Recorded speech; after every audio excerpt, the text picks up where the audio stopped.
बिस्मिल्लाहिर्रहमानिर्रहीम। अस्सलाम वालेकुम। मैं हूँ यासीन हटक, क्वालिटी कोचिंग एकेडमी करक सिटी में बायोलॉजी का टीचर हूँ। और आज के इस लेक्चर में मैं आप लोगों को पढ़ाऊँगा न्यूक्लियस। ये topic basically class first year की बायोलॉजी से है, न्यूक्लियस। और इस लेक्चर में मैं आप लोगों को पढ़ाऊँगा कि न्यूक्लियस क्या है, न्यूक्लियस की डिस्कवरी किसने की, और इसके अलावा न्यूक्लियस की पोजीशन कहाँ पे है, ये सेल के अंदर कहाँ कहाँ पे मौजूद है। और इसके अलावा हम न्यूक्लियस की अंदर इसकी यानी नंबर देखेंगे कि कितने न्यूक्लियस है सेल के अंदर। और न्यूक्लियस की स्ट्रक्चर के ऊपर हम बात करेंगे कि न्यूक्लियस किस किस चीज़ से मिलकर बना है, यानी पुर्जा पुर्जा हम पढ़ेंगे। और लास्ट में हम फंक्शन के ऊपर आ जाएंगे। तो लेट स्टार्ट। न्यूक्लियस को basically brain of the cell कहते हैं। अच्छा जी, ये क्यों ब्रेन ऑफ द सेल कहते हैं इसको? क्योंकि सेल के अंदर जितनी भी एक्टिविटीज हो रहे हैं, बहुत सारे एक्टिविटीज सेल के अंदर हो रहे हैं, साइटोप्लाज्म के अंदर। और साइटोप्लाज्म के अंदर हमें पता है कि मुख्तलिफ किस्म के ऑर्गेनील्स है, Golgi bodies, endoplasmic reticulum, mitochondria, ribosome etcetera. हर ऑर्गेनील का each and every organelle have their own function. हर ऑर्गेनील का अपना अपना फंक्शन होता है। तो कहने का मकसद यह है कि सेल के अंदर जितनी भी एक्टिविटीज हो रहे हैं, जितनी भी एक्टिविटीज हो रहे हैं, इनको कंट्रोल करने वाला भी सेल के अंदर एक चीज होगा जिसको हम कहते हैं ब्रेन ऑफ द सेल, यानी सेल का दिमाग होता है न्यूक्लियस। जितनी भी एक्टिविटीज हो रहे हैं वो कंट्रोल करता है न्यूक्लियस, यानी कंट्रोलिंग सेंटर है। बेसिकली न्यूक्लियस को सबसे पहले सेल के अंदर रबर्ट ब्राउन नामी एक साइंटिस्ट था। इसने 1831 में सबसे पहले न्यूक्लियस को रिपोर्ट किया था, इन्हें डिस्कवर किया था। और अगर हम इसकी पोजीशन को देखें कि एनिमल सेल के अंदर अगर हम न्यूक्लियस को देखें, वो बिल्कुल सेंटर के ऊपर है, यानी बिल्कुल लोकेटेड है सेंटर के अंदर। और अगर हम प्लांट सेल को देखें, वो प्लांट सेल के अंदर थोड़ा साइड पे होगा न्यूक्लियस, क्योंकि that's why due to large central vacuole. ये जो वैक्यूल है प्लांट सेल के अंदर, बड़ा सा वैक्यूल है, इसने न्यूक्लियस को पुश किया साइड पे, यानी पेरिफेरी पे। पेरिफेरी का मतलब है साइड। इसके अलावा अगर हम इसकी नंबर को देखें कि सेल के अंदर, यानी अगर आपसे कोई पूछे कि सेल के अंदर कितने न्यूक्लियस है, तो फिर आप लोगों का डायरेक्टली जवाब 1 2 3 4 में नहीं है, बल्कि आप लोगों का डायरेक्टली जवाब ये होगा कि वेरिड इन सेल, के सेल के अंदर ये नंबर जो है ये मुख्तलिफ होंगे। कुछ सेल हमारे पास ऐसे होंगे, यानी मोस्टली सेल, अक्सर सेल जो कि मोनोन्यूक्लिएट है। मोनोन्यूक्लिएट का मतलब ये है कि सेल के अंदर सिर्फ एक न्यूक्लियस है, जनरलाइज सेल की मैं बात कर रहा हूँ। और कुछ सेल हमारे पास ऐसे होते हैं जिसके पास 2 न्यूक्लियस होंगे। फॉर एग्जाम्पल प्रोटोजोन के अंदर जब हम स्टडी करेंगे पैरामेशियम को,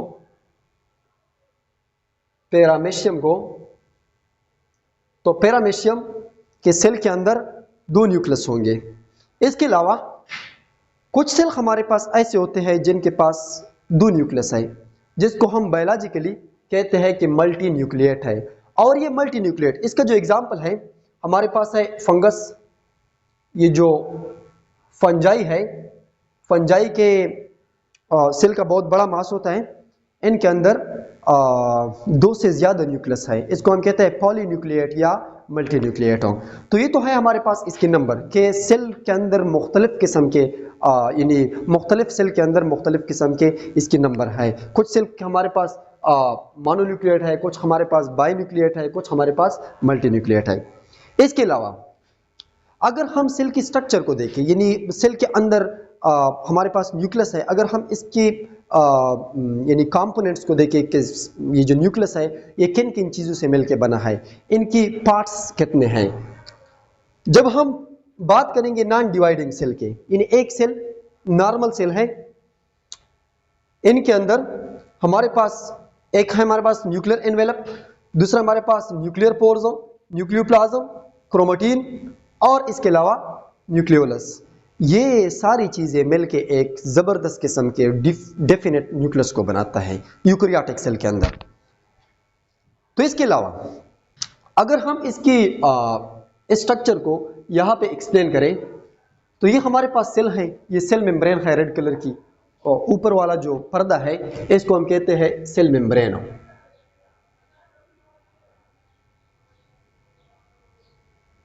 तो कहने का मकसद ये है कि ये जो एनिमल सेल है, लेट्स सपोज हमारे पास ये एक एनिमल सेल है, एनिमल सेल के अंदर न्यूक्लियस जो है वो बिल्कुल सेंटर पे लोकेटेड है, और ये जो न्यूक्लियस है इसका जो सबसे पहला जो कंपोनेंट है न्यूक्लियर एनवेलप, यानी ये जो न्यूक्लियर एनवेलप है हमारे पास डबल मेम्ब्रेन बाउंडेड है, ये न्यूक्लियस इसको हम कहते हैं न्यूक्लियर मेम्ब्रेन। और ये जो न्यूक्लियर मेम्ब्रेन है ये डबल मेम्ब्रेन है, इसको हम सादा लफ्जों में कहते हैं कि ये हमारे पास क्या है, न्यूक्लियर एनवेलप है।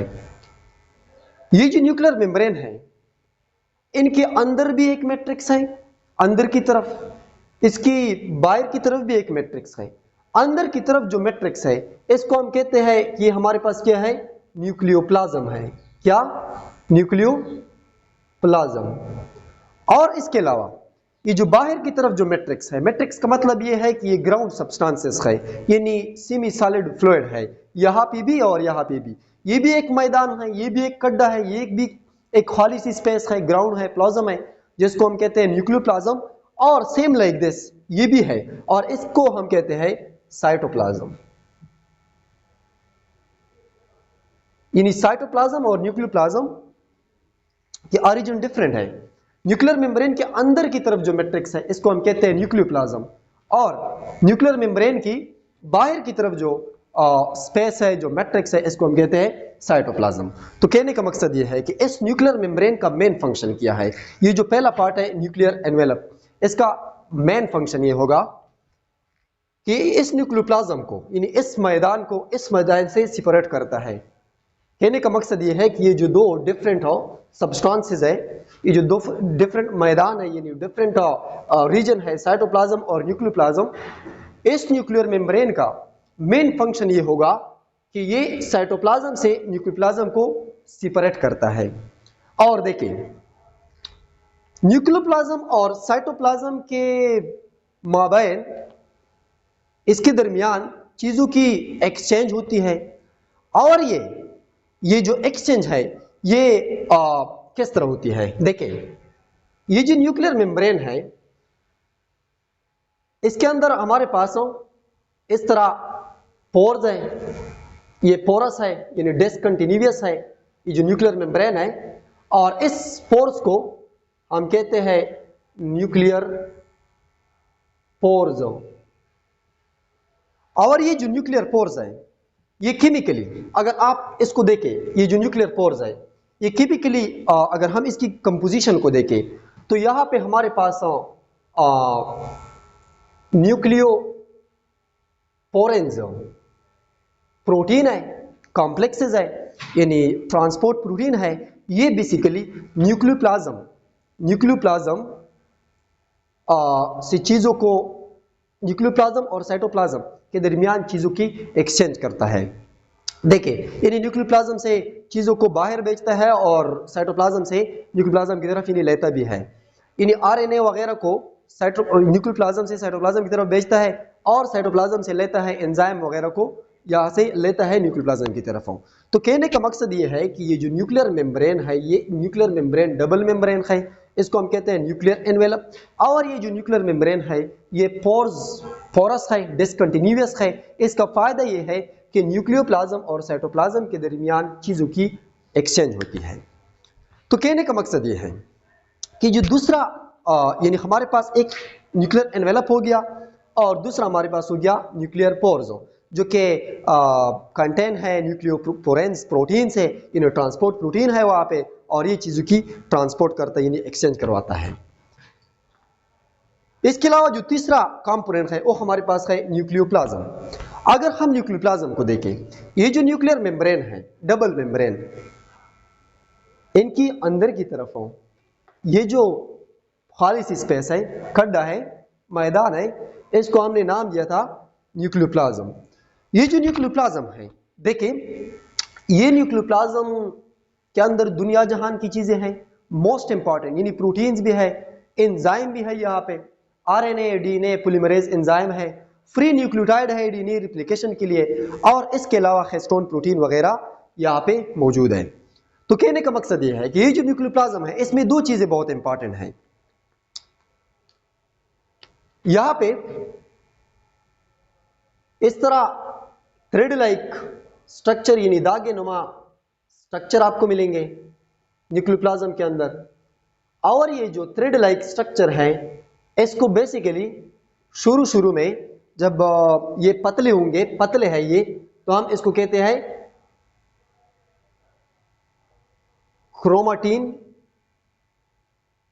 क्रोमाटिन नेटवर्क को, या हम इसको कहते हैं न्यूक्लियर मटेरियल।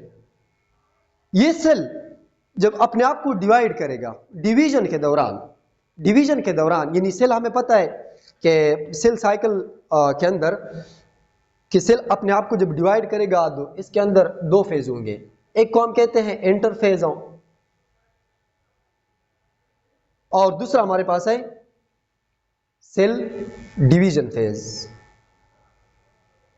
ये जो इंटरफेज है, इंटरफेज ये खुद ही तीन फेज के अंदर डिवाइड है, यानी इंटरफेज प्रेपरेटरी फेज है सेल डिवीजन के लिए। सेल अपने आप को जब प्रिपेयर करेगा तो इस स्टेज का नाम होगा इंटरफेज।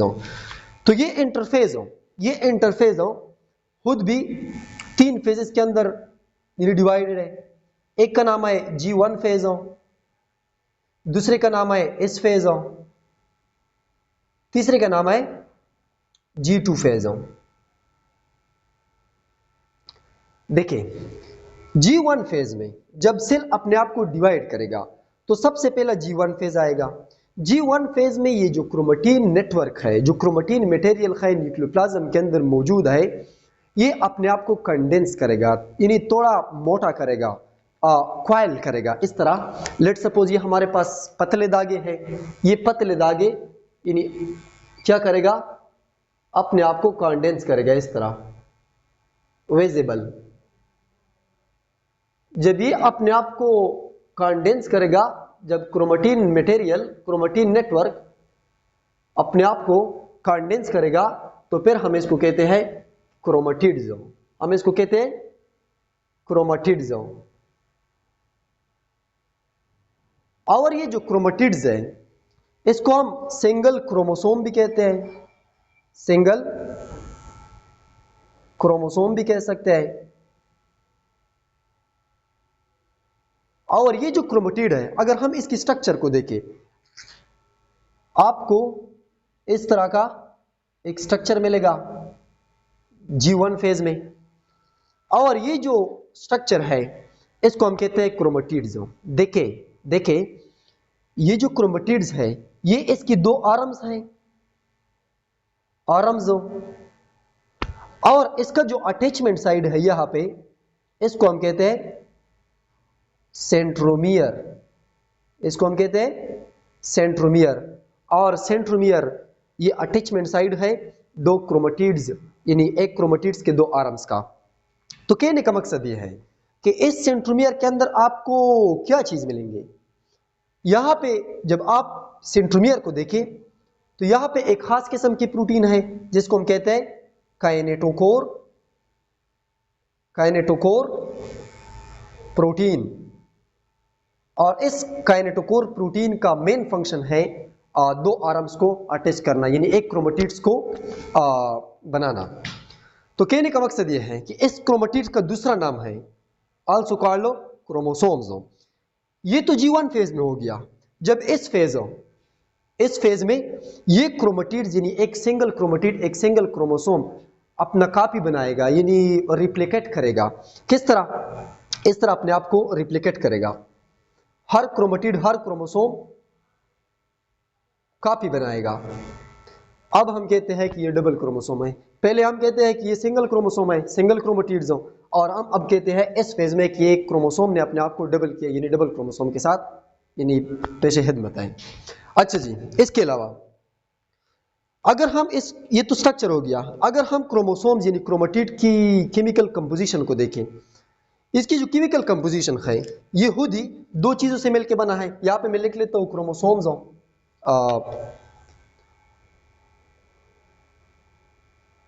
क्रोमोसोम्स, और ये क्रोमोसोम दो चीजों से मिलकर बना है। एक का नाम है डीएनए और दूसरे का नाम है प्रोटीन। अगर सेल यूकैरियोट्स हो, शर्त यह है, फिर डीएनए भी होगा और प्रोटीन भी होगा। डीएनए हमारे पास 40% होगा और हिस्टोन प्रोटीन एक खास किस्म की प्रोटीन है, यहां पे मैं लिख लेता हूं हिस्टोन प्रोटीन, और ये 60% इन्हीं क्रोमोसोम के अंदर मौजूद है। डीएनए और हिस्टोन प्रोटीन मिलके एक क्रोमोसोम बनाएगा। क्रोमोसोम्स जब यानी क्रोमोसोम एक कॉइल्ड स्ट्रक्चर है न्यूक्लियोप्लाज्म के अंदर, जब ये यानी पतले होंगे, जब पतले थे तो हम इसको कहते थे कि ये क्रोमेटिन है।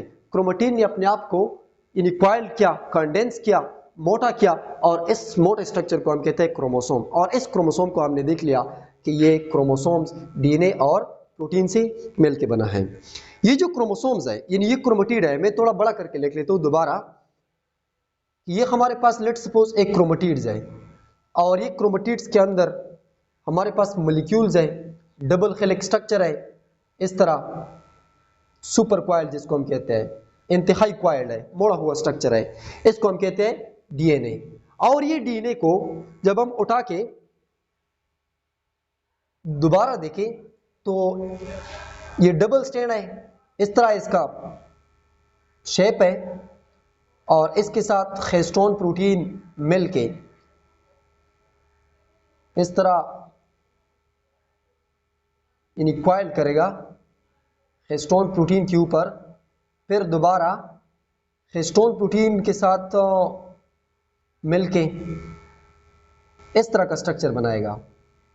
तो फिर देखें, ये हमारे पास डीएनए है डबल स्टैंड, लंबा धागा, और ये हिस्टोन प्रोटीन के साथ मिलके ये हमारे पास हिस्टोन प्रोटीन है और ये हमारे पास डीएनए है।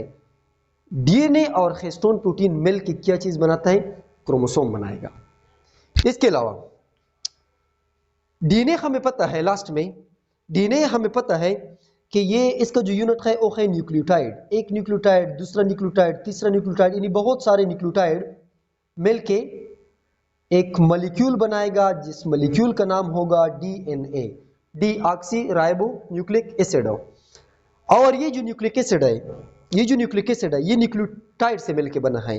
और ये न्यूक्लियोटाइड का एक खास सीक्वेंस जो है, लेट्स सपोज यहाँ पे एक खास सीक्वेंस है, इस तरह न्यूक्लियोटाइड की खास सीक्वेंस का नाम होगा जीन्स, इसको हम कहते हैं जीन्स। और ये जीन्स फिर हम कहते हैं कि ये माँ बाप से ट्रांसफर करेगा करेक्टर को पेरेंट से यानी ऑफस्प्रिंग के अंदर। तो ये क्रोमोसोम्स बेसिकली न्यूक्लियोप्लाज्म के अंदर मौजूद है। एक और स्ट्रक्चर सिर्फ 1 मिनट में मैं क्विकली ड्रा कर लेता हूँ कि न्यूक्लियोप्लाज्म के अंदर तो हमारे पास हमने देख लिया कि क्रोमोसोम्स है, डीएनए और हिस्टोन प्रोटीन से मिलके बना है, और ये जीन्स का एक खास सीक्वेंस भी है, न्यूक्लियोटाइड का एक खास सीक्वेंस जिसको हम नाम दिया है जीन्स। इसलिए हम कहते हैं कि ये जो हेरिडिटी मटेरियल है ये हमारे पास क्या है, ये जीन है। इसके अलावा एक और स्ट्रक्चर है न्यूक्लियोप्लाज्म के अंदर, ये वाला इस तरह, इसको हम कहते हैं न्यूक्लियोलस, न्यूक्लियोलस। और इस न्यूक्लियोलस का मेन फंक्शन है राइबोसोम को बनाना, राइबोसोम्स को बनाना। राइबोसोम बेसिकली हमारे पास क्या है, प्रोटीन सिंथेटिक फैक्ट्री है, प्रोटीन को बनाता है। और न्यूक्लियोलस नॉन मेम्ब्रेनियस है, इर्द गिर्द मेम्ब्रेन भी नहीं है, पर्दा नहीं है, ये यानी सस्पेंडेड फॉर्म में प्रेजेंट है न्यूक्लियोप्लाज्म के अंदर, और इनका काम है राइबोसोम को बनाना। और फिर राइबोसोम्स बाहर न्यूक्लियर पोर्स के जरिए आके या तो रफ एंडोप्लाज्मिक रेटिकुलम के साथ अपने आप को अटैच करेगा या साइटोप्लाज्म के अंदर सस्पेंडेड फॉर्म में अपने आप को अरेंज करेगा। और फंक्शन एक ही होगा, प्रोटीन को बनाना, यानी प्रोटीन सिंथेसिस। तो कहने का मकसद ये है कि ये जो न्यूक्लियोलस है ये राइबोसोम सिंथेटिक फैक्ट्री है, और ये जो राइबोसोम्स है ये प्रोटीन सिंथेटिक फैक्ट्री है, ये इनका मेन फंक्शन है। तो यहाँ पे मैंने लिखा है कि न्यूक्लियस कंट्रोल करता है all the activities of the cell. क्यों? क्योंकि इनके पास जीन होगा, जीन के पास सारे के सारे यानी तमाम के तमाम इंफॉर्मेशन होंगे। इसके अलावा न्यूक्लियोप्लाज्म के अंदर हमारे पास न्यूक्लियोलस है और न्यूक्लियोलस का फंक्शन होगा यानी न्यूक्लियस हमारे पास हेरिडिटरी मटेरियल को ट्रांसफर करेगा क्योंकि इसके पास जीन है। और लास्ट में न्यूक्लियोलस का मेन फंक्शन होगा राइबोसोम को बनाना।